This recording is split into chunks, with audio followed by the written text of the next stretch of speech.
Oi, pessoal, tudo bem? Eu sou a Crisla, eu tô aqui no primeiro episódio do Entre Mães. E para começar essa série de episódios, eu quis trazer, e agradeço imensamente o convite, já em primeira mão, o Dr. Marcelo Sequinel, que é uma pessoa extremamente especial na minha vida, e que graças a ele eu tô com o Joaquim de 1 aninho em casa. Doutor Marcelo, muito obrigada por estar aqui hoje. Estou muito feliz por você ter aceitado. Então, primeiro eu que agradeço, né, o convite, né, já estava conversando antes, né, sobre essa tua iniciativa aí, achei muito bacana e quando você me passou eventualmente a ideia do projeto, né, eu achei bem legal, acho que é bem importante, a gente vai abordar muita coisa bacana aí que a gente já conversou e eu acho que, primeiramente, agradecer o convite e parabenizar pela iniciativa, né. Obrigada. Tô aqui com uma pequena colinha que, como é o primeiro episódio, a gente vai precisar um pouquinho, né? Faz parte. Mas o que eu acho legal a gente começar, porque muita gente não conhece quem que é o doutor Marcelo Sequinel, e principalmente quem que é o Marcelo Sequinel. Uhum. Então eu quero questionar você, como que você começou a sua história, a sua especialização em reprodução humana. Conta pra gente um pouquinho. Então, na verdade, eu fiz a medicina na evangélica, né, na faculdade evangélica. E durante a faculdade, até inicialmente, imaginava ir para o lado cirúrgico. Eu sempre tive, né, durante um tempo até exerci essa parte dentro da ginecologia. Mas quando eu passei pelo estágio da obstetrícia, né, que a gente tem os estágios obrigatórios ali no sexto ano de medicina, eu me encantei com a parte da obstetrícia. E o estágio da obstetrícia é muito interativo, você faz parto, né? Então, pro doutorando ali, sextonista que está ainda na faculdade, é bem bacana. Então, você tem aquela, eu achava o máximo aquela energia do parto, né? A criança nascendo, eu sempre, né, enfim, me achava bacana, me emocionava. E daí eu me direcionei mais para ginecologia e obstetrícia, né? Até com a visão até mais da obstetrícia. E daí durante a residência, que daí passei pelo estágio da reprodução humana, né? Que é a área que eu trabalho hoje. E eu me encantei com essa questão de você superar a dificuldade, de ajudar os casais a poderem chegar à maternidade. Quer dizer, então, claro, o parto sempre foi uma coisa, né, uma energia muito grande, mas a energia de uma paciente que tem dificuldade para engravidar, né, e de repente ela pegar um beta positivo, né, é uma coisa assim que é tão transformadora, eu acho, que acabei me encantando. Recebi uma proposta na época até de um professor meu para ir para fora do país e voltar para trabalhar nessa área. Aí nesse momento eu fiquei 1 ano depois da residência na Itália, aí fiz toda a minha formação lá, na parte de reprodução humana. Naquela época, isso foi em 94, né, não tinha muito serviço no Brasil ainda, né, a reprodução humana estava começando naquela época e já era um serviço de referência. Então, para você ter uma formação boa, né, nessa área, você tinha que ir para fora. Você não tinha no Brasil, né, áreas de formação, a gente estava falando agora, a gente não tinha internet naquela época, certeza. a gente não tinha celular naquela época, estava começando o celular, enfim. Então, tudo que você tinha era, né, você tinha que estar, né, na Europa, Estados Unidos, para você ter acesso a essas informações. Fui para lá, fiz a minha formação, voltei para o Brasil em 95 e desde lá daí a gente foi, né, comecei a trabalhar na área, cada vez me aperfeiçoando mais, fiz outras formações fora, fui para o Canadá, fiquei uns 2 meses lá. Então, né, na época eu era solteiro, tinha mais lastro, então sempre que aparecia alguma novidade, algum serviço, eu, né, mandava mensagem e tentava contato, fazia eventualmente um estágio, um fellow, né, então tinha esse lastrozinho maior. E hoje a gente, né, depois de um tempo, a gente montou o Embrio, né, que é o nosso centro de reprodução humana, que graças a Deus tem ido bem, crescendo a cada ano, né, cada vez mais com mais profissionais, né, qualificados que estão trabalhando com a gente. Então nosso corpo clínico foi aumentando, e hoje nos dá muito, né, muito orgulho, né, eventualmente ver o que o Embrio se transformou, né, sempre do nosso jeitinho, né, jeitinho mais humano, acolhedor, né, ou seja, foi paciente, sabe. Então o nosso cuidado é muito grande com o nosso paciente, a gente sabe o momento que os casais estão passando. Então hoje basicamente o Embrio é a minha segunda casa, vamos dizer assim, né? Então e hoje estou aí trabalhando aí com essa parte de reprodução humana, né? Basicamente só focado nisso e, enfim, e tentando ajudar o máximo aí para as pessoas terem os seus sonhos realizados. É verdade, tem uns pequenininhos correndo pela casa. Doutor, e assim, eu acho que como que a gente chega na questão de fertilização? Como que um casal chega no consultório, no seu consultório e preciso fazer fertilização? Tem um caminho para chegar ou não? Então, a primeira acho que a primeira informação é o casal saber se ele tem um problema ou não. Né? Então, o que levaria um casal a procurar uma ajuda? Então, a gente tem alguns critérios, né, que a gente sempre passa, né, nesses momentos para as pessoas prestarem atenção. Então, por exemplo, qualquer paciente, né, a gente usa como seguinte critério: abaixo de 35 anos, qualquer casal que passe de 1 ano tentando engravidar, e essa gravidez não aconteça após 1 ano, né, de tentativas regulares, etc., ela já tem que procurar ajuda, né, para começar uma investigação e ver o que está acontecendo. Entre 35 e 40 anos, a gente geralmente aconselha 6 meses. 6 meses, tentou engravidar, não conseguiu, vai procurar ajuda. Acima de 40 anos, pensou em engravidar, já começa a investigar, né? Para você não perder um tempo precioso nessa faixa etária onde a fertilidade vai caindo. Quando a paciente chega para uma consulta, né, a primeira coisa é identificar, às vezes numa conversa, né, que a gente chama de anamnese com o casal, né, aí às vezes alguma pista já pode aparecer ali naquela conversa. Existem pessoas que já chegam, de repente, relatando que tem ciclos irregulares, menstruais, ovário policístico, histórico, né, pacientes, maridos que, de repente, já tiveram traumas testiculares, né? Então, às vezes, a paciente já traz alguma informaçãozinha que já, de repente, né, uma paciente que, de repente, tem queixa de muita cólica menstrual, que já levantou alerta para endometriose. Então, a primeira coisa é mapear, né, já numa conversa, se existe já algum direcionamento com relação a uma possível causa daquela dificuldade. Os exames são feitos, né? Na grande maioria dos casos a gente já consegue identificar na primeira leva de exames, né? A investigação, qual é a causa do problema. Algumas causas já têm uma indicação clara de fertilização in vitro, né? Então, por exemplo, a gente tem lá uma paciente às vezes que tem uma obstrução tubária bilateral. Então, se não existe a comunicação, né, entre o espermatozoide e o óvulo, essa comunicação acaba sendo no laboratório e a fertilização in vitro passa a ser a primeira indicação. Entendi. Às vezes você tem casos onde o fator masculino é o principal. Às vezes o sêmen do parceiro, do marido é tão comprometido, né, e irreversível, que daí a fertilização in vitro acaba sendo. E outras causas, às vezes, não precisam da fertilização in vitro. Por exemplo, às vezes a pessoa tem um fator ovulatório, não está ovulando direito. Às vezes você dá um remédio para ovular, volta a ovular e a gravidez acontece. Então nem toda causa de infertilidade leva à fertilização in vitro, mas ela é uma ferramenta potente hoje para ajudar a grande maioria das causas. Sim, eu lembro que até no meu caso a gente tentou a questão do coito programado, a gente fez, eu esqueci os nomes porque vai fazer quase 2 anos. Já, né? Vai fazer quase 2 anos.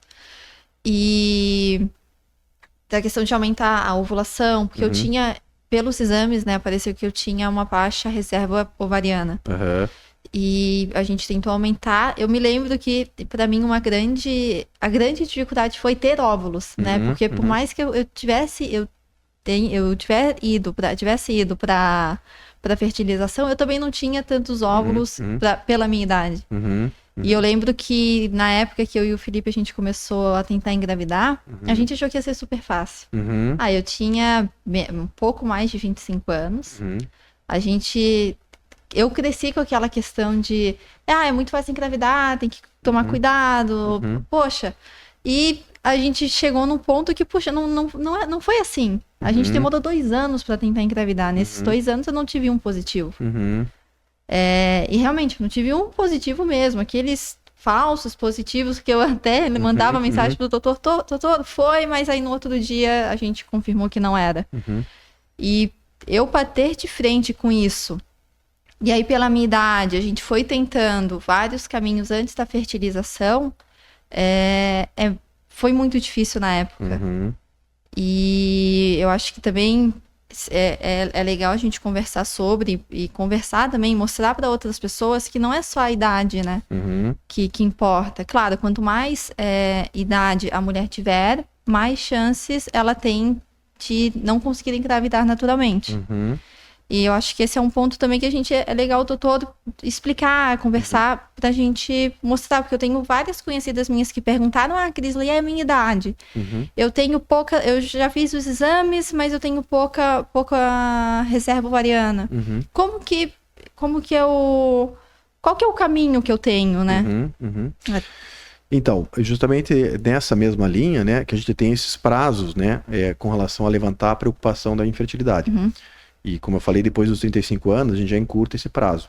Porque justamente a gente leva em consideração essa queda da fertilidade. Uhum. Então, a chance natural de uma mulher conceber até os 35 anos, né, ela estiver ovulando, sêmen do parceiro normal, trompas permeáveis, não tiver endometriose, ela gira mais ou menos em torno de 20% ao mês. Então, de cada 10 mulheres que tentam engravidar no primeiro mês, em condições normais, só 2 vão engravidar. Então, a nossa fertilidade como espécie ela é baixa em relação a outras espécies, né? Entre 35 e 37 anos, a fertilidade já cai para 15%, né, natural. Com 39 cai para 10, 41 cai para 5%, né, e vai caindo. E esse declínio ele acontece por alguns motivos. Um deles é a redução na quantidade de óvulos, né? E cada vez mais as mulheres estão enfrentando esse cenário de baixa reserva. Antigamente, pacientes com baixa reserva chegavam eventualmente no consultório, uma vez a cada mês, 2 meses, enfim, hoje é nosso dia a dia ali, são pacientes com baixa reserva, ou seja, algo nas nossas, né, nas condições e hábitos de vida hoje das mulheres está afetando a fertilidade e levando essas mulheres a ou nascerem com menos óvulos do que nasciam no passado, ou gastando mais rapidamente esses óvulos, né? Então sempre o alerta tem que ser com relação a aferir, como você falou, né, exames que são marcadores da reserva, para ver se essa pessoa não está em condição de risco. Porque se ela já estiver lá com 30 anos com uma reserva baixa, não tiver parceira, não tiver casada, já começa a congelar o óvulo, né? A gente vai falar sobre isso também, né? Mas é um alerta. Então essa queda da fertilidade, ela geralmente nos leva, inclusive, a ser mais ativo em termos de conduta com relação ao momento que a paciente encontra. Então, por exemplo, eu não tenho como tratar ou indicar, né, ter a mesma indicação de procedimento para uma paciente de 41 anos para uma de 25. Né? Às vezes aquela de 25 ela tem mais tempo para tentar. É claro que o que pega mais para todos os casais, independente da faixa etária, é querer virar logo aquela página, né? Quer dizer, engravidar logo, querer passar aquele momento, porque, né, é tentativa e erro, isso, né, acaba mexendo muito com a privacidade dos casais, né, com a cumplicidade. Hoje tem que ter relação, amanhã não tem. Então é um tratamento que judia. E hoje, né, a gente já nasce no mundo que a gente já quer as coisas muito mais rapidamente, né? Eu sempre brinco, vejo meus filhos em casa. Antigamente, né, quando começaram os computadores, tinha lá os 286, 386, quem não tem idade não sabe o que é isso. Mas, enfim, a internet era discada, então ficava aquele barulhinho, até de repente baixar uma foto demorava um tempão. Então hoje a gente já está numa situação mais imediatista, não tem mais o mesmo espírito de esperar. Você quer para ontem, né? Não, mas como assim? Vou esperar 6 meses para engravidar, 1 ano para engravidar, né? Então a questão é conseguir balancear, né? O que de repente seria, né, um tempo plausível, né? Mas que não gere um desgaste para o casal, né? De repente até, né, com relação à relação do casal em si, né? Hoje pode ter relação, hoje não pode ter. Então essas questões têm que ser também levantadas. Então às vezes a questão não é só física, que tem que ser pesada, como a doença que vai indicar, ou o problema que vai indicar o procedimento. A questão tem que ser pesada também, a questão emocional, né? Qual é o perfil daquele casal, né? Tem paciente que fala assim, ó, eu não quero FIV. FIV não é uma opção para mim. O que eu posso fazer que não seja FIV? É um tipo de abordagem. Claro, se houver um caminho que não seja FIV, a gente vai explorar o que para aquela paciente é o melhor. Tem paciente que fala assim, olha, eu não tenho tempo para esperar. Eu tenho 6 meses, eu tenho projeto de morar fora do país, eu tenho mestrado, doutorado e eu preciso, né, otimizar esse tempo. É um outro perfil de paciente. Então, às vezes, a gente tem que pesar na balança hoje, por incrível que pareça, essas questões, né? Quer dizer, qual é o time daquele casal? Qual é o nível de desgaste que aquele casal está tendo com essas tentativas mensais? Como a gente tinha, né? Lembra que a gente falava, olha, vamos levar, esse vai ser o nosso planejamento. E às vezes a gente faz um planejamento de tratamento e a gente sempre vai pesando, né? Olha, né, se de repente, né, chegou lá, vamos projetar 6 meses de tratamento com ciclos de coito programado.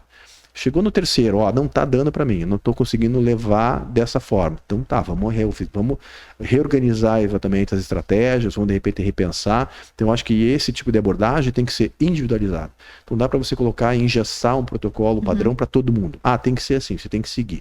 Claro, quando você está num procedimento, num serviço, né, como eu já trabalhei muitos anos, no serviço universitário é uma coisa. Então, no serviço universitário você tem lá pão, queijo, você tem que seguir rigorosamente, quando eu estava na Itália, rigorosamente esse protocolo. São 4 ciclos de coronado, 4 ciclos de inseminação, aí você vai para a FIV. O governo paga e ele exige e te coloca limites até onde você pode ir, né, com relação às etapas, né? Agora, quando você está trabalhando, né, não com número, mas com pessoas, né, eu acho que você tem que individualizar, você tem que ver a realidade do casal. E a questão, até o doutor comentou sobre o congelamento de óvulos. Eu acho que antes de continuar com o assunto fertilização, eu acho legal, como a gente já está na questão da idade, a gente já está conversando sobre isso, eu acho legal a gente vê também o congelamento. Porque muita gente tem... Hoje em dia é normal, as mulheres estão pensando em ter filhos mais tarde. Questões profissionais, pessoais, inúmeros fatores. Como que funciona essa questão de congelamentos? Porque eu confesso que eu também não sei, porque eu não cheguei... Eu tenho 2 óvulos congelados. Embriões, desculpa. Embriões congelados. Mas eu não cheguei nessa parte ainda, sabe? Até porque... Como que faz esse congelamento de óvulos? E depois, como que eu faço? E se eu não tiver um parceiro e eu quiser engravidar, sabe? É uma dúvida que eu particularmente, eu tenho, sabe?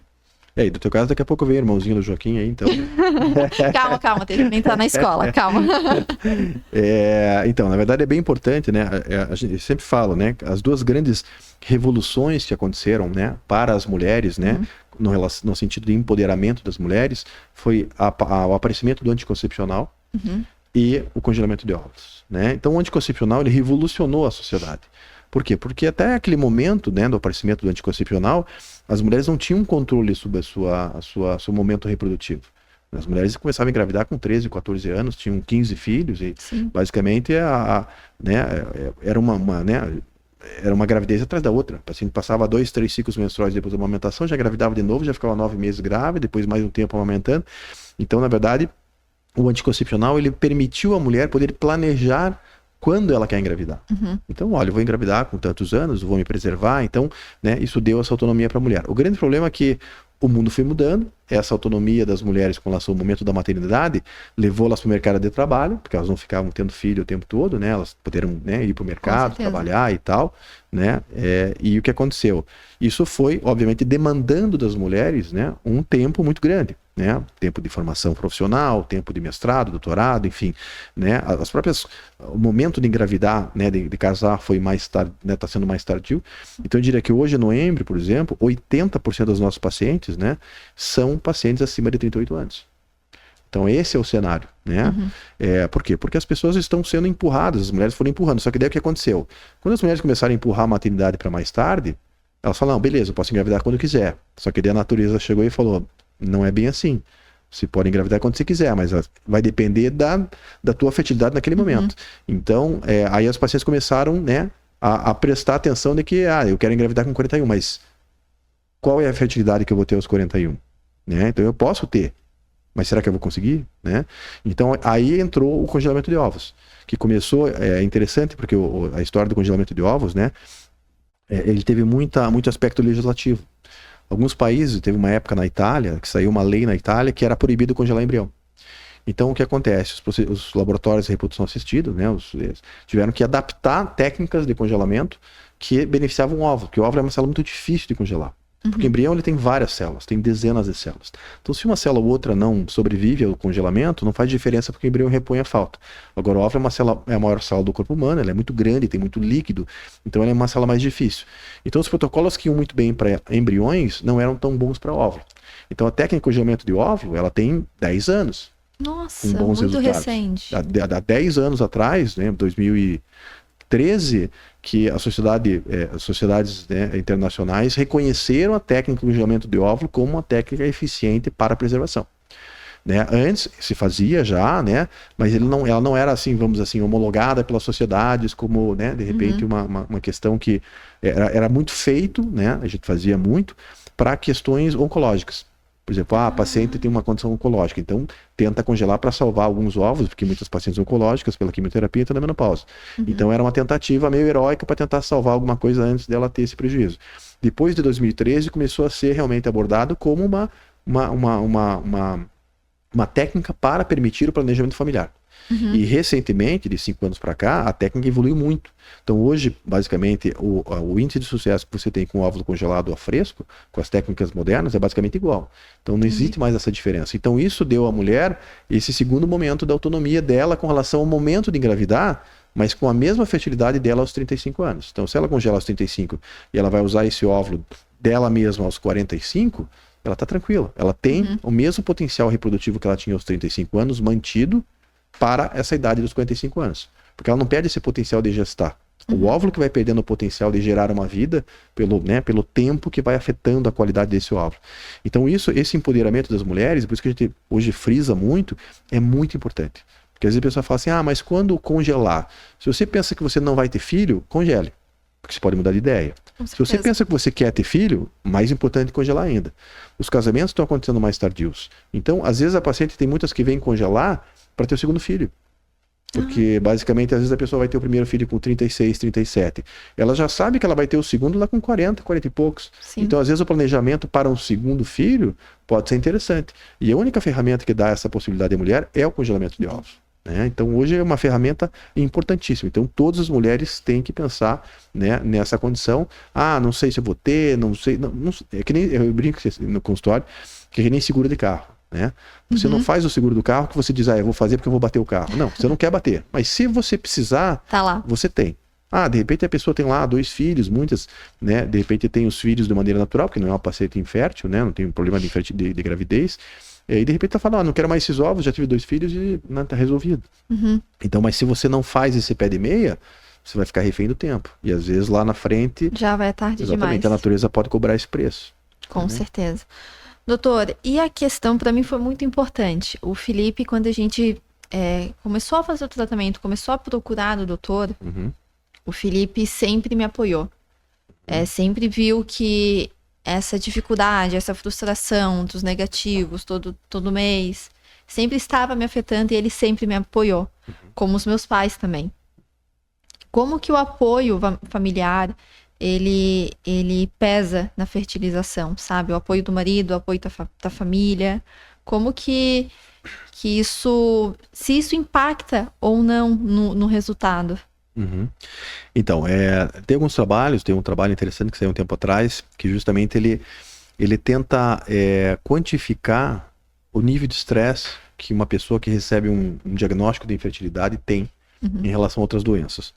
E o nível de estresse, né, para o cérebro, né, o psicológico, de uma paciente que tem um diagnóstico de infertilidade, ele está no mesmo nível de estresse de alguém que recebe um diagnóstico de câncer. Nossa. Tal é o nível, né, eventualmente de estresse que gera aquele diagnóstico, né? Então é claro que assim numa situação oncológica é fundamental, eventualmente, você ter uma rede de suporte ao redor. É claro que às vezes as pessoas se protegem e faz bem também, né? Às vezes se preservar um pouco e não se expor demais, porque a cobrança vem, né? A paciente, né, que tem infertilidade, ela já tem uma cobrança que é invisível aos outros, mas que para ela é muito pesada, né? Então, é aquela paciente que ela vai, aniversário de 1 ano do filhinho do amigo. A amiga engravidou, porque na verdade é a mesma geração engravida. de amigos. Todo mundo engravida do lado. Todo mundo engravida ao teu redor. Até porque são todo mundo na mesma faixa etária. Então, a amiga engravidou, a irmã engravidou, a tia engravidou, a prima engravidou, né? Aí a prima não queria engravidar, engravidou sem querer, e tá braba, e de repente aquele casal às vezes está passando por esse momento de dificuldade e recebendo cobranças. E vocês, que preguiça, pô, já tá na hora, 1 ano de casado, 2 anos de casado, e não vem. Às vezes o casal já tá tentando, já tá naquela angústia, já tá passando às vezes por um beta negativo de uma fertilização in vitro, e a sociedade vai cobrando, né? Então é importante eventualmente ter esse suporte, principalmente do parceiro, né? E o Felipe sempre foi fantástico, né? Ele é uma pessoa muito querida, eu gosto muito dele, sempre passou uma tranquilidade enorme, sempre estava ali, né, numa vibe positiva, de não, vai dar certo, vamos lá e tal, né? E é muito importante isso. Claro, a rede familiar é sempre importante, mas do parceiro é fundamental. Sim. Eu sempre falo para os pacientes, né, para os meus casais que a gente trabalha, o problema não é, o meu problema é que a minha mulher não consegue engravidar, o homem não consegue engravidar, o problema é do casal. Né? O casal tem uma dificuldade, né, que de repente está limitando aquela gravidez, mas não é um problema de um ou de outro, é um problema do casal que junto com o médico vai resolver. Mas é fundamental, porque infelizmente, né, a gente sabe, vai enfrentar, como você sabe, betas negativos, né, vem a depressão, vem aquele medo, aquela angústia, será que um dia, né, vai acontecer, né? A gente tem as questões religiosas, será que Deus não está me punindo por alguma coisa que eu fiz, né? Será que de repente não é para mim? Será que, né? Então, né, vem e as pessoas vão cobrando, de repente não é assim, ou vai lá, adote, mas por que, né? Quer dizer, então você tem uma cobrança, né? E quanto mais você se expõe, obviamente, para pessoas de fora daquele núcleo, né, familiar, mais você fica exposta a essas opiniões, né? Que nem sempre são bem-vindas, né? E o doutor falando, as memórias vêm, sabe? Eu lembro que teve um mês, assim, que a gente estava fazendo já o coito programado, fazendo o estímulo ovariano, isso, né, doutora? Uhum. E veio o negativo, e assim, veio o negativo, me deu aquele baque, sabe? Tipo, meu Deus, o que eu vou fazer? Aí chorei, nossa, isso o Felipe não tinha nem chegado em casa, eu chorei, porque eu fazia sempre antes se der o positivo, eu vou fazer aquela surpresa pra ele, que a gente já imagina. Assim que eu abri o Instagram, uma conhecida minha, tava namorando ainda, ela tava grávida de gêmeos. Assim, aquilo pra mim não foi até hoje, eu comentei já com algumas amigas, foi um sentimento pra mim tão ruim, porque estou muito feliz pela família que ela construiu, mas naquele momento eu estava feliz pelo positivo dela, mas ao mesmo tempo eu estava me culpando tanto. Tava vendo o teu luto, né? Nossa, até me emociono. Mas foi uma coisa tão pesada que foi a partir daquele momento que eu falei, não, eu não posso cair, eu tenho que continuar lutando, eu tenho que continuar indo porque é o que eu quero, é o que o meu marido quer, é o que a gente quer. E, nossa, aquilo pra mim, assim, foi um divisor de águas, porque foi aquela percepção que eu tive que se eu quisesse ter ficado muito mal, ter ido por uma depressão, eu poderia ter ido muito fácil nem ter percebido. E eu sei que muitas mulheres passam por isso. E que é difícil a gente perceber. Eu percebi pela empatia que eu tive com ela. Sabe, aquela coisa, eu não posso sentir esse sentimento, eu tenho que estar feliz por ela, são vidas que estão vindo. E isso me mudou, assim, de uma forma que daí quando eu cheguei na FIV, toda vida que eu ia pegar, eu peguei, se eu não me engano, 2 ou 3, aquelas caixinhas brancas de... onde a gente guarda isopor, que é onde a gente guarda os remédios. Nossa, eu me agarrava naquelas caixas, doutor. Que sério, eu acho que se alguém viesse, eu entregava tudo, eu falava, não pega as caixas. Porque pra mim era um significado tão grande que não vai dar certo. Eu tinha certeza, desde o momento que eu peguei a primeira caixinha, que ia dar certo. E eu chegava em casa correndo, pegava, colocava os remédios, esperava as horas certinho e eu morro de medo de agulha. Então quem aplicava em mim sempre foi o Felipe. Então ele sempre saía do trabalho no horário certinho, ele saía da cirurgia, ele desmarcou a agenda dele na semana dos remédios para conseguir ir para casa, aplicar e voltar. Então era coisa assim de 10 minutos o tempo dele de ir para casa e voltar. E isso pra mim, pra gente, fortificou muito esse momento da fertilização. Então, eu vivi momentos muito difíceis, mas claro que eu não posso comparar, porque eu tenho certeza que tem mulheres que passam muito pior do que eu passei, mas se não fosse o apoio que eu tenho do meu marido, ia ser extremamente diferente, porque eu ia estar sozinha. Então realmente o apoio do meu marido, dos meus pais, mas principalmente do meu marido, foi assim, essencial para todo o tratamento. E principalmente nessa fase de fertilização, porque é hormônio, né? Sim. Meu Deus, é um monte de hormônio. Eu olhava a minha barriga roxa, dura. Eu falava, meu Deus, onde que eu vou aplicar? E eu chorava. Eu ficava assim, meu Deus, é hora de aplicar. Eu ficava feliz, mas eu ficava com medo, né? Eu não olhava, eu tipo, ai meu Deus, ai meu Deus, ai meu Deus. Aí ele, pronto. Nossa, mas eu chegava suado, dando tanta... é sério, é uma sensação muito louca relembrar isso, né? E é que nem você falou, eu acho que isso fortalece muito o casal, né? Porque assim, a gente vai fazendo os vínculos na hora do, né? Muitas vezes na hora do sofrimento, né? Porque na hora da alegria tá todo mundo ali, né? Agora, os vínculos que vão ficando para sempre são os momentos de dificuldade, a pessoa que tá ao teu lado, a pessoa que te ajuda, a pessoa que, né? Enfim, que te levanta na hora que você tá fragilizado. Então, eu acho que isso fortalece muito os casais, né? Claro, é um momento doloroso, sim, né? Mas... é que nem você falou, tudo depende de como você encara, né? Às vezes é difícil, né? Não é todo mundo que às vezes tem estrutura emocional para suportar, né, um fardo pesado como esse, né? Então não é todo mundo que consegue, mas a gente percebe, obviamente, o resultado é nítido para aquelas que perseveram, né, com relação ao objetivo e, né, às vezes até a gente faz, né? Tem pacientes que às vezes façam para um resultado negativo, às vezes já Você vê que a paciente já quer no mês seguinte já tentar de novo. Você fala, calma, né? Às vezes você já percebe que a paciente não tá legal, entendeu? Tem que ter essa sensibilidade e falar, não, calma, dê uma respirada, deixa passar um mês, né? Deixa a poeira baixar, porque às vezes a pessoa entra num ciclo de obsessão, não, tem que ser, e a gente tem que trabalhar com o positivo, com o negativo, infelizmente, e essa área tem esses dois lados. Mas eu acho que é importante justamente isso, é claro, tem que passar pelo luto, tem que, né, recuperar o fôlego, né, tem que chorar, é necessário botar para fora, né, mas não deixar que isso te deixe de seguir com relação ao teu objetivo. Porque a gente sabe que como a nossa afetividade como espécie ela é baixa, né, como a gente viu, né, natural, então é a tentativa e erro, a tentativa uma hora vai dar certo, né, mas tem que acreditar, vai dar certo, né, levantar os cacos é necessário e seguir em frente, né, mas não se deixar, né, abalar e deixar que esse abalo, né, limite a tua busca pelo objetivo. Certeza. Né? Doutor, e já aproveitando essa questão de opiniões de fora, a gente sabe, a gente que passou por isso, e você que trabalha com isso, que existe muito preconceito. Ainda, infelizmente, ainda com essa questão. Tem muitos tabus que têm que ser quebrados. Como que o doutor, com as pacientes, lida com essa situação? Então, a gente percebe que, claro, essa nova geração, né, a tua principalmente, né, ela já trabalha muito melhor esse tipo de cenário. Então, a fertilização in vitro, né, a reprodução assistida em geral, ela já não está mais com esse nível de tabu. Mas é claro que a impossibilidade da gravidez, né, ela leva muitas mulheres, né, como eu falei, cada um né, interpreta de forma diferente, né, esse cenário.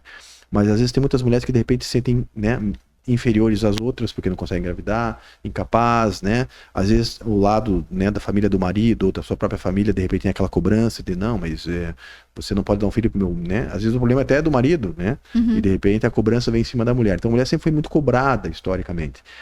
Isso levou muitas das mulheres a de repente terem esse medo de repente se expor com relação a esse cenário.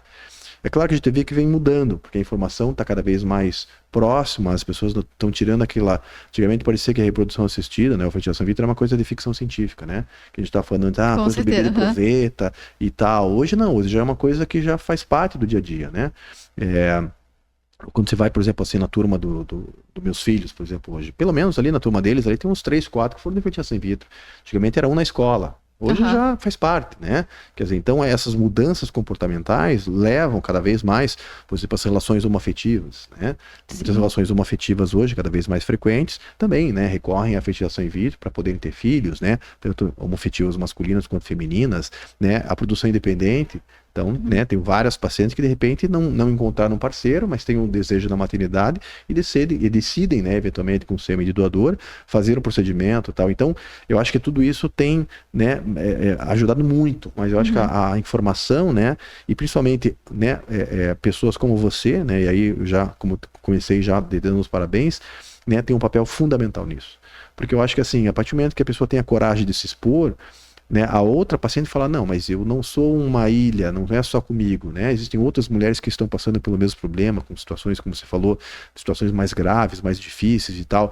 Então, acho que é importante, quanto mais as mulheres que passam por isso verbalizarem, né, o seu sofrimento, talvez não naquele momento que está passando, mas depois, como você agora, né, mais equilibrada, mais tranquila, já com, né, com o Joaquim, então é mais fácil às vezes, né? E mesmo hoje ainda você se emociona lembrando daquela época, né? Então imagine se você vai abordar esse assunto no momento que você está ali naquele turbilhão. Sim. Então eu acho que a paciente, ela abrir, conversar e expor, falar, olha, aconteceu isso, atrizes cada vez mais vindo a público falando, olha, eu fiz o tratamento, fiz com ovo doação, né? Antigamente as pessoas têm aquele preconceito, não, ovo doação não, eu não vou falar. Hoje as pessoas já falam, olha, fiz com ovo doação, estou numa faixa etária onde meus ovos já não são mais viáveis, né? Então eu acho que essa atitudes como a tua, eu acho que ajudam muito outras mulheres, né, que de repente estão passando pela dificuldade ali no cantinho, quieta, achando que ela né, que é só com ela que está acontecendo. Sim. Então, quanto mais você fala, mais você fala, não, mas ela também, o caso dela é pior que o meu, né? Então, eu acho que isso ajuda muito, né? Com então, certeza. Eu acho que é fundamental essa divulgação da informação. Eu acho que, né, o caminho cada vez mais nessa geração nova, de repente, é tirar esse tabu, mas a gente sabe que pessoas mais antigas, né, ainda tem dificuldade para entender como é que funciona. Não, mas pega o espermatozoide, pega o óvulo, daí vai no laboratório, depois coloca lá no útero, como é que funciona, né? Sim. Então, as pessoas mais antigas, né, outra geração, já tem mais dificuldade para entender. Parece que é uma coisa meio de ficção científica, mas hoje já não, né? O que eu percebi muito é que as pessoas, quando a gente comentava que estamos tentando fazer fertilização, estamos no caminho para fazer fertilização, estamos tentando engravidar e não estamos conseguindo, muitas pessoas falavam, nossa, mas você é muito nova, calma, você tem tempo ainda. Não é essa a questão, não é questão de tempo. Claro, eu posso hoje em dia ter a vida inteira, claro que é difícil, mas eu posso ter. Mas não é questão de tempo. Não é isso que eu tô querendo. Eu quero um filho. Sim. É o momento de vida, né? Não é o tempo que eu tenho para ter esse filho. É o momento que eu tô passando, certeza. Né? Onde um filho completaria a minha relação familiar, a minha família, né? Enfim. Sim, e eu acho que a fertilização para a cabeça das pessoas mais antigas, ou de realmente quem não tem conhecimento, porque estamos começando a falar de fertilização agora, estamos começando a expor isso tudo agora, querendo ou não. Então, agora que as pessoas estão normalizando esse processo. Então, eu acho que antes das pessoas terem esse tipo de conversa, todo mundo acreditava que a fertilização é para as pessoas mais velhas, acima de 40 anos. Não é? Eu passei por uma fertilização com 26, 27 anos. E eu já ouvi, nossa, você é muito nova. Calma, você tá muito nervosa.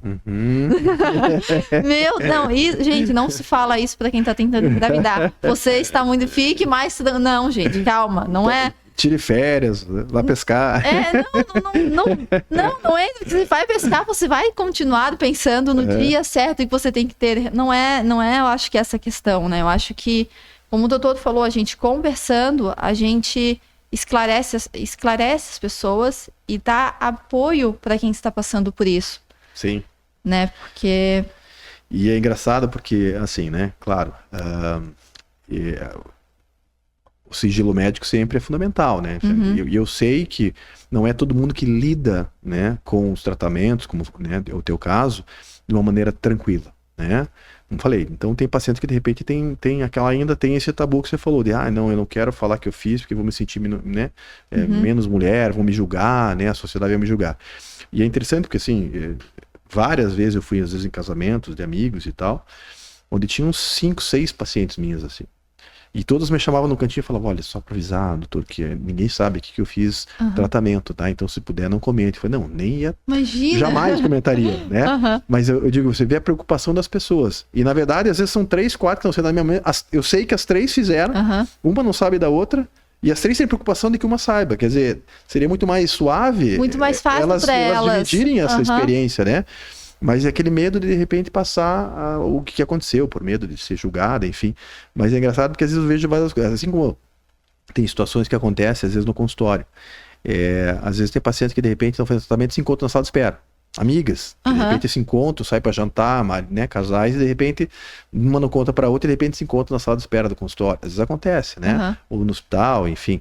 E às vezes a gente percebe, mas depois que as pessoas vamos assim, se encontram naquele momento, parece que de repente o link fica mais fortalecido, porque daí as pessoas falam, não, já que estamos aqui, então vamos dividir, e às vezes acaba se solidarizando uma com a outra com relação ao momento que está passando.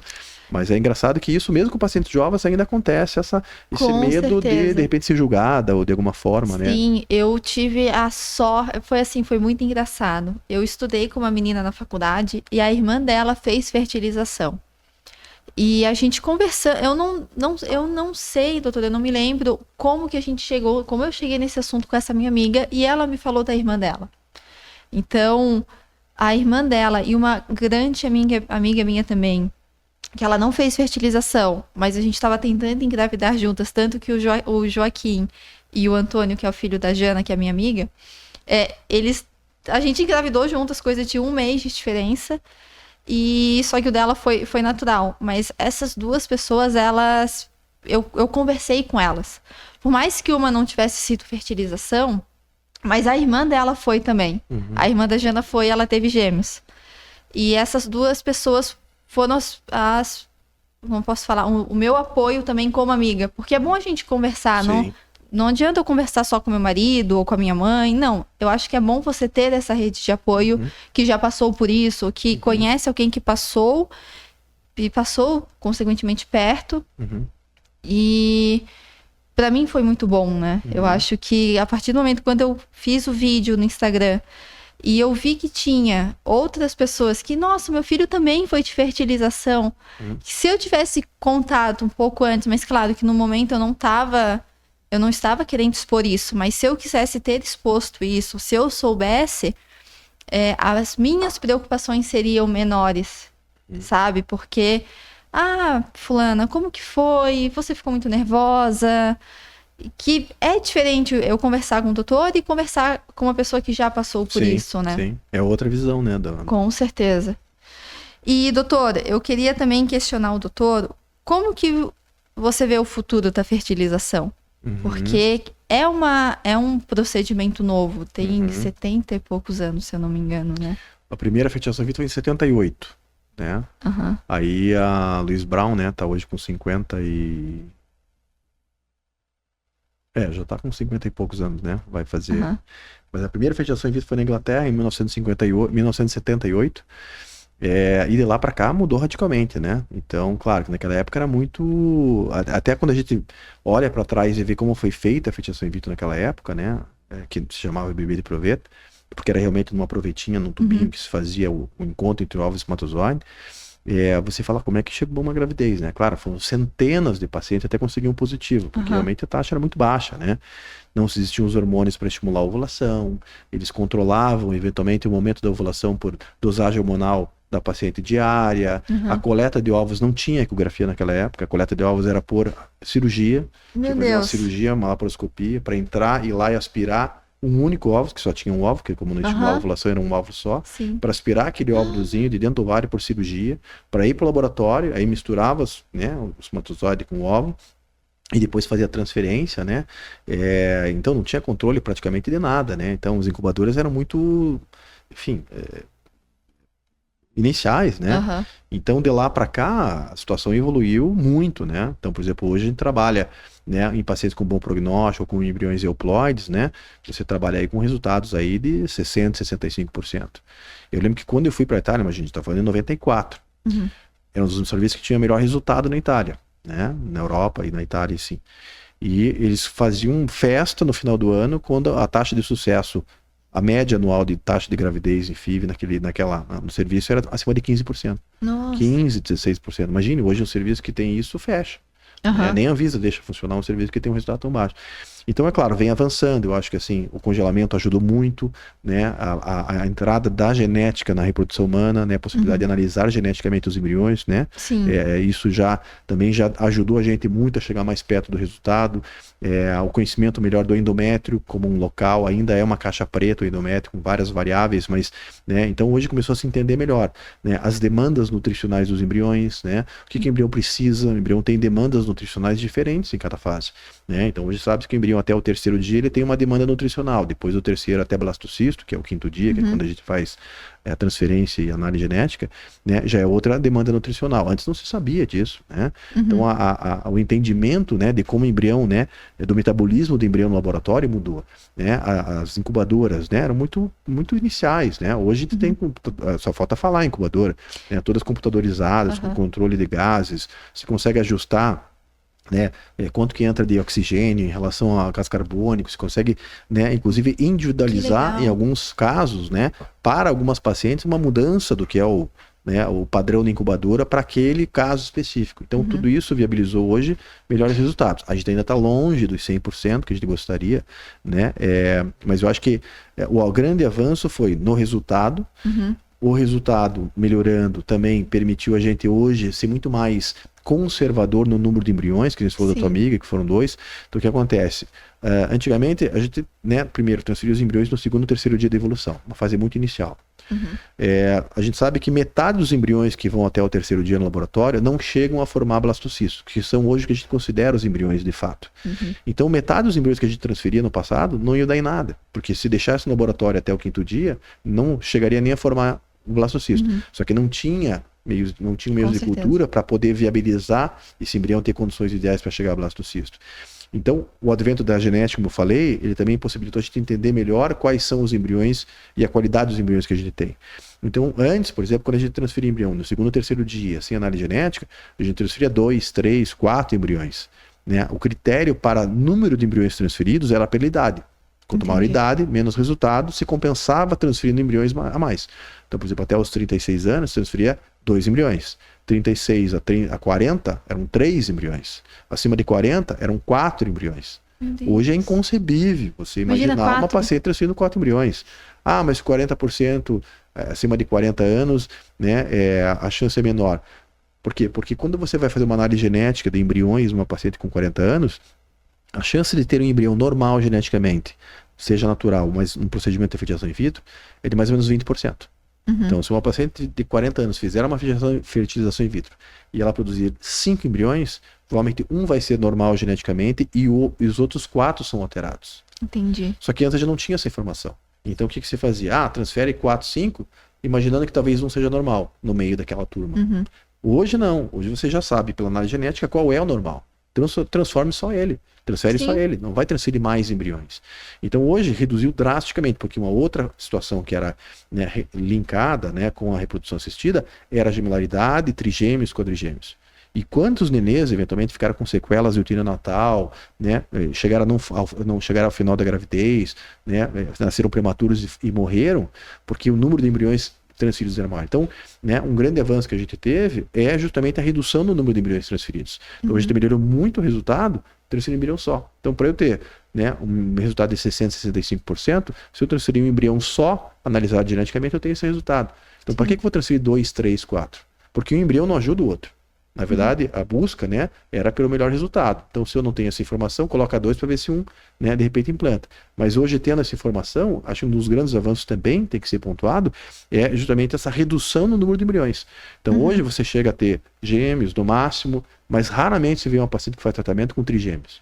Algumas clínicas ainda têm algumas condutas mais antigas, enfim, trabalham ainda nesse cenário que eu falei, mas a grande maioria das clínicas hoje é só blastocisto, a grande maioria analisada conforme a faixa etária, né? Todo mundo que tem indicação de análise genética, mas eu acho que isso ajudou muito a evitar as complicações obstétricas para essas mulheres que querem seu filho, mas querem um filho saudável, né?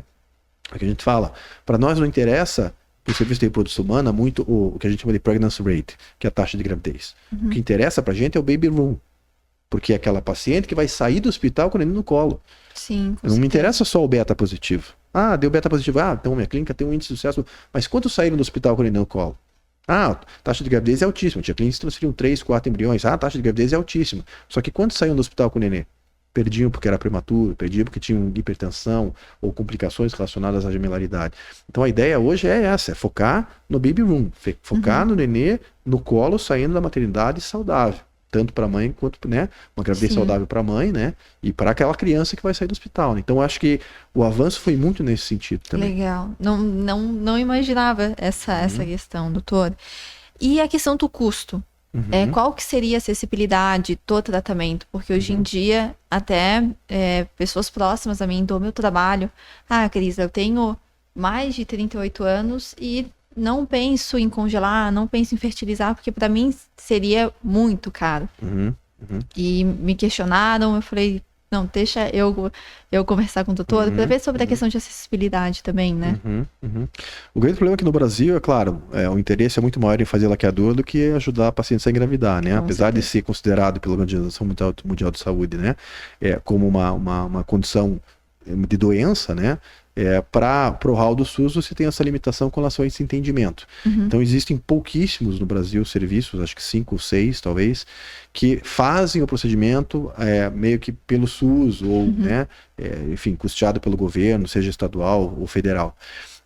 Então a maioria das pacientes fica desprotegida. Os planos de saúde não cobrem esses procedimentos, também, né, no hall de procedimentos cobertos pelos planos de saúde não entra a reprodução assistida, né? Então as pacientes realmente ficam muito desprotegidas e o custo é muito caro.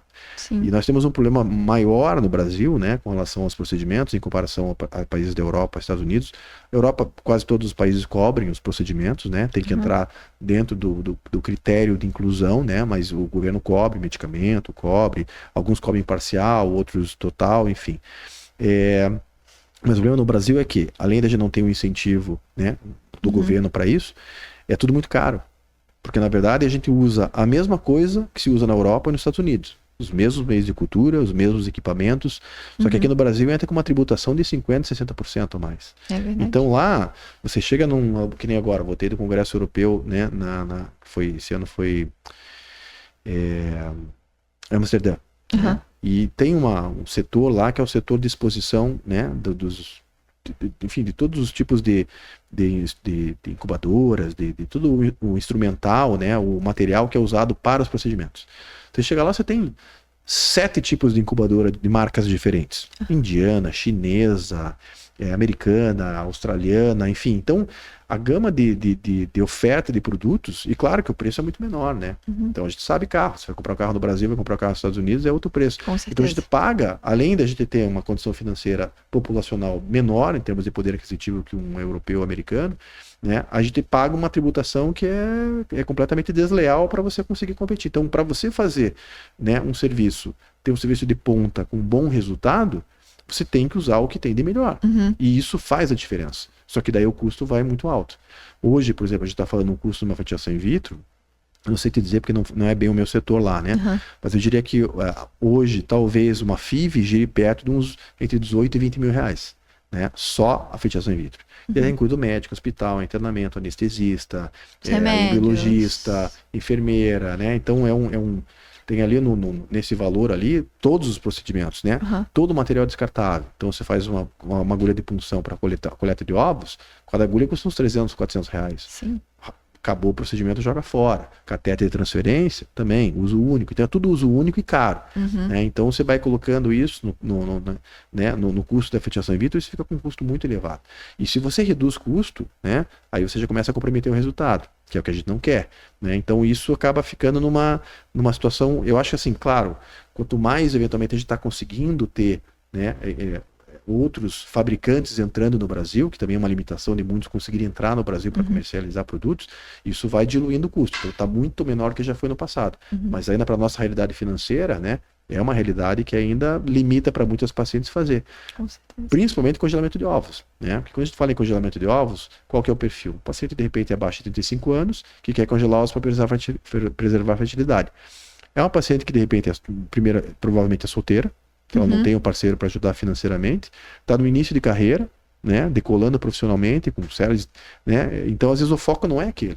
Sim. Então às vezes a paciente, eu até gostaria de congelar, mas putz, será que eu vou abrir mão de 20 mil reais, 25 para fazer um congelamento, né? Porque daí você tem o custo do procedimento, você tem o custo de medicamento, né? Então isso limita. Claro, a gente sempre tenta ajudar, eu acho que tem algumas, a gente, né, tem acesso hoje, né, a algumas informações com relação ao mercado financeiro, porque existe uma demanda reprimida no Brasil de pacientes que teriam indicação de fazer e que não conseguem fazer por essa questão financeira, né, muito grande. Então existem hoje, né, instituições financeiras, bancárias, que estão de olho nesse segmento, né, querendo entrar nesse segmento e oferecer crédito. Por quê? Porque realmente o grande problema das pessoas é crédito, né? Conseguir de repente ir lá e fazer o procedimento. Então, a partir do momento que a gente tiver um incentivo do mercado financeiro, às vezes a pessoa pode fazer que nem compra uma geladeira. De repente ela vai lá e parcela uma instituição financeira, né? X prazo, né? O valor para ela poder fazer o procedimento dela, né? Então, eu acho que ainda vem coisa boa pela frente com relação a isso, para poder justamente ajudar essas pacientes. Mas hoje ainda, pela realidade econômica brasileira, é limitado, né, a poucas pessoas em comparação a quantas teriam indicação real de fazer. Né? E assim, doutor, eu tenho 2 óvulos embriões congelados. E a questão do custo anual deles, porque muitas pessoas me perguntaram se era mensal, se era anual. Eu falei a minha situação. Desses 2 embriões que eu tenho congelados, eu pago anualmente R$ 1.300, em torno de 1.300. Não é um valor caro para manter congelado. E eu acho que hoje em dia também as pessoas acham que manter esses óvulos congelados não vale a pena continuar pelo valor. Mas experiência própria, eu não vejo também a questão de, por ser anual, você paga os 12 meses, R$1.000, não é caro, mas isso que eu queria questionar se é por conta do número de óvulos, de embriões que tem? Ou seria esse valor fechado mesmo? Então, na verdade, a paciente paga por paciente, não por embrião, né? Então, entendi. Então, às vezes, por exemplo, no congelamento de ovos, às vezes tem pacientes que vêm, né, para fazer congelamento de ovos e já estão com uma reserva baixa. Então, existem alguns cálculos matemáticos, né, com relação ao qual é o número de ovos que, pela faixa etária que está sendo congelado, eu deveria congelar para ter uma expectativa futura de gravidez. Entendi. Então, por exemplo, uma paciente até 35 anos, né? O ideal seria ela congelar entre 11 e 15 óvulos. Uma paciente de 35 a 39, já seria interessante ela congelar entre 15 e 20 ovos. Entendi. Acima de 38, né, já seria interessante congelar mais ovos. Porque como a qualidade dos ovos vai caindo, você tenta compensar no número maior.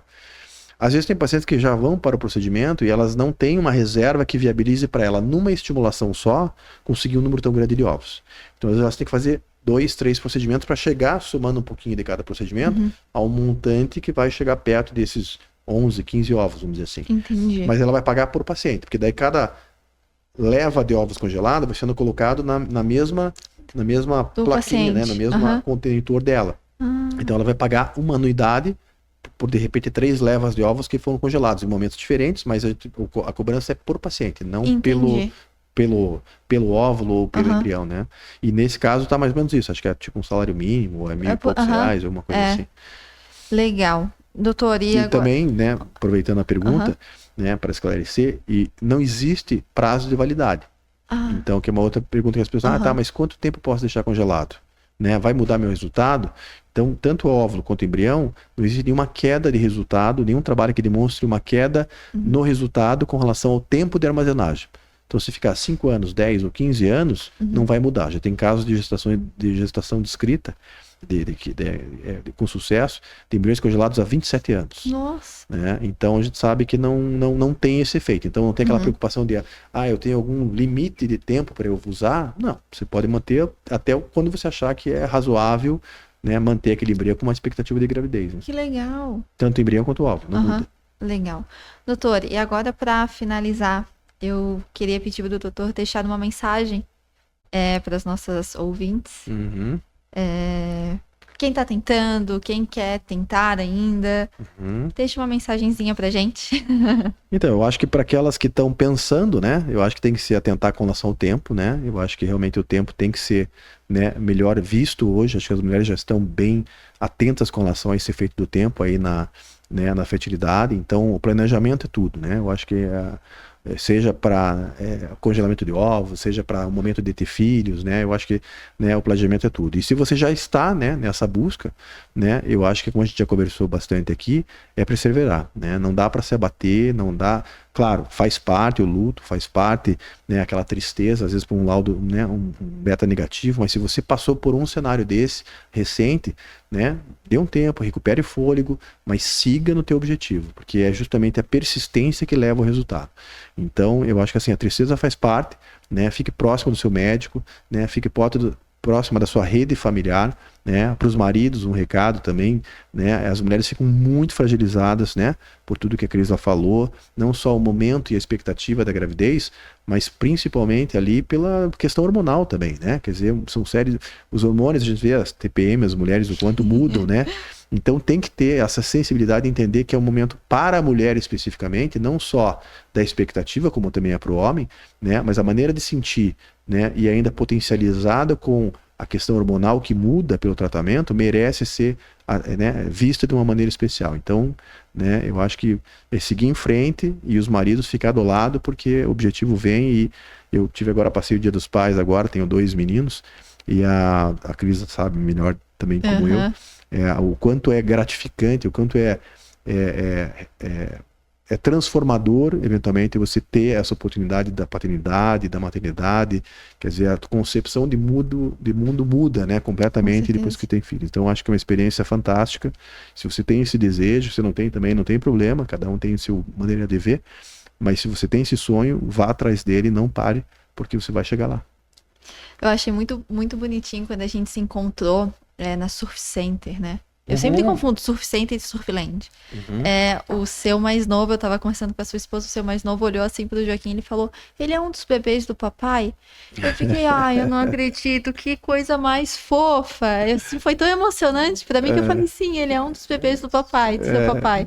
Volte e meia eles encontram até no colégio, enfim, vários pacientes e tal, então é bacana, assim, né? Com certeza. E da mesma faixa etária, então você vê assim na turma do meu filho, ou ali, né, no colégio, então é bacana, porque daí eu acabo encontrando os casais, a gente, enfim, como você sabe, a gente acaba, eu, pelo menos, pelo meu jeito de ser, eu acabo ficando amigo dos casais, porque a gente passa esse momento de luta junto, né? Então não tem como você não fazer um vínculo com uma pessoa que você tá ali junto, de mão dada, naquele momento de sofrimento. Então é bacana você reencontrar e num momento diferente, um momento alegre, ver as crianças correndo e brincando, vão no consultório, né? E entram lá quebrando tudo, ficam louco de feliz. E é bacana ver, né? Aquela sementinha que a gente viu ali, de repente tá ali conversando comigo. É muito legal. Doutor, eu até esqueci de perguntar qual que seria a história, né? Ou a situação também que mais marcou essa sua trajetória em mais de 20 anos de Embryo. Putz. É difícil, né? Olha, são tantos momentos assim, mas eu diria que não seria nem tanto do Embryo, mas seria a minha pessoal, entendeu? Porque assim, claro, eu sempre vi as pacientes de uma maneira, né, individualizada e sempre tem um lado humano que é meu, e eu enfim, sou aquariano, gosto de gente, eu gosto de ajudar as pessoas, por isso que eu tô nessa área. Mas eu acho que assim, o transformador para mim foi eu estar do outro lado. Porque enquanto eu não tive filhos, né, eu tinha aquela visão mais humana sempre, né, porque é meu perfil mais técnica, tal, do objetivo e tal. Mas hoje eu consigo quantificar, né, para as minhas pacientes o quanto aquele sonho vale a pena, né? Então isso era uma coisa que antes eu não tinha. Eu tenho filhos, tive filhos mais tarde, foquei muito na parte profissional, enfim. Então eu tenho um de 7 e um de 4. Então eu diria que uma mudança de chave que aconteceu para mim como pessoa foi justamente o nascimento do meu primeiro filho. Porque ali eu falei, eu tenho que ajudar cada vez mais pessoas a poderem chegar a ter essa experiência que eu estou tendo agora, que é uma coisa maravilhosa. Então eu acho que é mais nesse sentido. E daí a cada historiazinha que a gente vai tendo e cada vitória, né, eu olho quando eu recebo uma fotinha ali de um neném que acabou de nascer, doutor, acabou de nascer, tal, que nem, né? É uma realização muito grande, porque eu sei o que significa para aquele casal, se já é um nascimento, né? Como eu falava da obstetrícia, uma coisa, né, de energia muito bacana. Você chegar naquele objetivo depois de ter passado pela dificuldade da infertilidade, eu acho que é ainda mais transformador. Com certeza. Porque realmente o valor daquele momento ali acaba, né, sendo quantificado de maneira diferente. Então, muito obrigada, doutor, por ter aberto, né, esse podcast. Muito obrigada pela conversa, pelos ensinamentos, que eu aprendi muito. E muito obrigada também a você que está assistindo. E eu espero você no próximo episódio. Obrigado pelo convite novamente.